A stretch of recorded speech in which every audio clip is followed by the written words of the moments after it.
Welcome to dear students in today's lecture. In yesterday's lecture we had focused the methods of wage.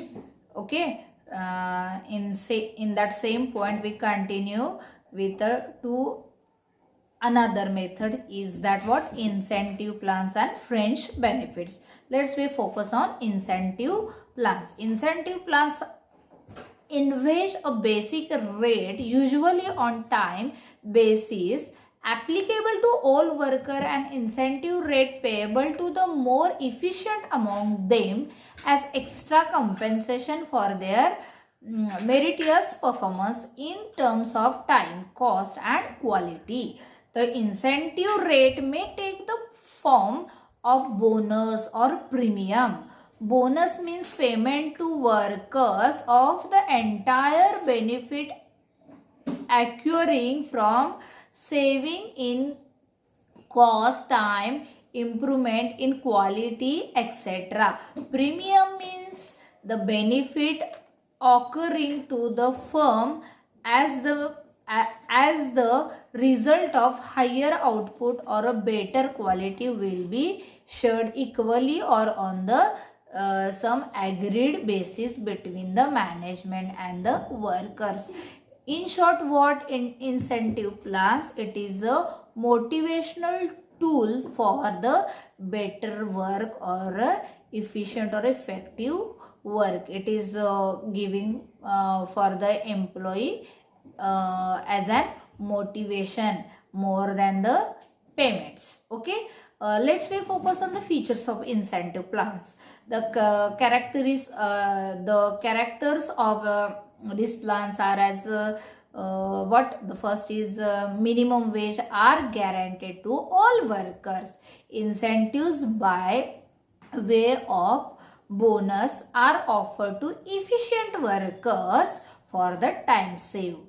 And third is what a standard time is fixed and the worker is expected to perform the given work within the standard time. The standard time is set for making times studies for the performance of a specific job. Let's we focus the fourth method is that what fringe benefits.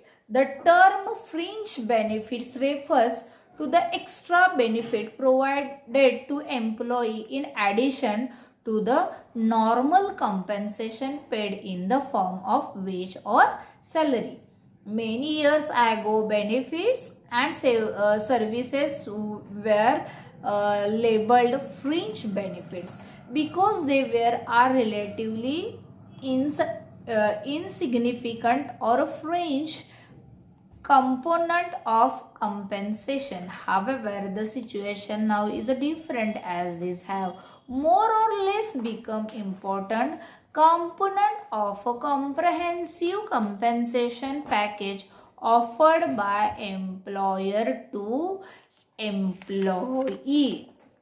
The main features of these fringe benefits is that what they are supplementary form of compensation. They are paid to all employee based on their membership in the organization. And third one is that what they are a indirect compensation because they are usually extended as a conditions because they are usually condition of employment and are not directly related to performance. And the fourth is what they help rise the living condition of employee, and they may be statutory or voluntary provident fund is a statutory benefit, whereas the transport is a voluntary benefit. Let's we see the types of fringe benefits in short. Okay, the fringe benefit offered by various organizations in India may be broadly classified into 5 categories. In that, what first is what payment for time not worked. Okay, means what hours of work. Section 51 of the Factories Act 1948 specifies that no adult worker shall be required to work in a factory for more than 48 hours in any week. Section 54 of the Act restrict the working hour to 9 on any day. And the next, what? Paid holiday. What? According to the Factories Act 1948, an adult worker shall have weekly paid holiday, preferable Sunday. You know. Next, what? Sheep premium. Companies of operating second and third shift pay a premium to the worker who are required to work during the odd hours shift. Okay. Next, what? Holiday pay. Generally, organizations offer double the normal rate of the salary to those workers who work during holiday. When we are all employee are enjoying holiday, but some employee are working, no, so the company what giving a double payment to that particular worker. And the next is what? Paid vacation. Workers in a manufacturing, mining and plantation who worked for 24 days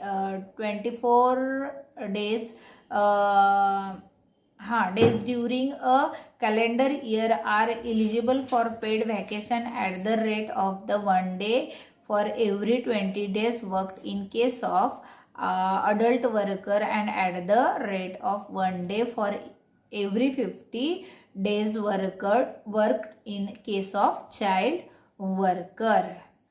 Let's we go for further. Employee security. Physical and job security to the employee should also be provided with a view to ensure securely to the employee and his family members. When the employee serves get confirm his job become a secure. And in that, what? Retirement compensation and layoff compensation, these both are under the employee security. And third one is what? Safety and health. Employee safety and health should be taken care of in order to protect the employees against accident, unhealthy working conditions, and to protect the workers' productive capacity. Provisions relating to safety measures include fencing of machinery, work on or near machinery in motions, employment of a young persons on dangerous machinery, etc. Precautions in case of fire, power, and to require specification of a defective parts or a test of stability, safety of building and machinery, etc. Fourth one was workers' compensation. In addition of safety and health measures, provision for the payment of compensation has also been made under Workmen's Compensation Act 1923. The act is intended to meet the contingencies of an individual invalidity and death of worker due to an employment injury or an occupational disease specified under the act, the sole responsibility of the employer. And fifth one is what? Health benefits. Today various medical services like hospital, clinical and dispensary facility are provided by organization not only to employee but also to their family members also. Okay. And in that which facilities they are provide a sickness benefit. Sickness benefit is roughly 50% of the average daily wages and is payable for 91 days during 2 consecutive benefit periods. And second is what? Medical benefit. The employees state insurance scheme provided full medical care in the form of medical attendance and treatment drugs and injections and specialized consultations and hospitalizations, etc. And the next one is what which benefit they are provide, the temporary disablement benefit. Temporary disablement benefit is payable to an employee who suffer employment injury or a occupational disease, and they is certified to be temporary incapable to work. Okay, and next was what, permanent disablement benefit means what, it's payable to an it's payable to an independent who suffer permanent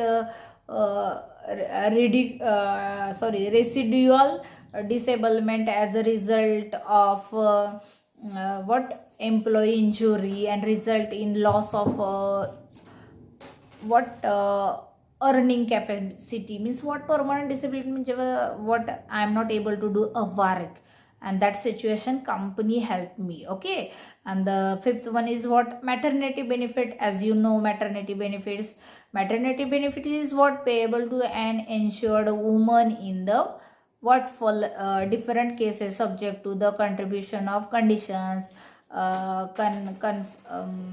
miscarriage, sickness, pregnancy, like you know, all the when women are pregnant at that moment, she is not able to do a task at that moment, they are providing the maternity benefit after delivery or before delivery. Okay, this way today we are learn the what, fringe benefit and incentive plans. Thank you.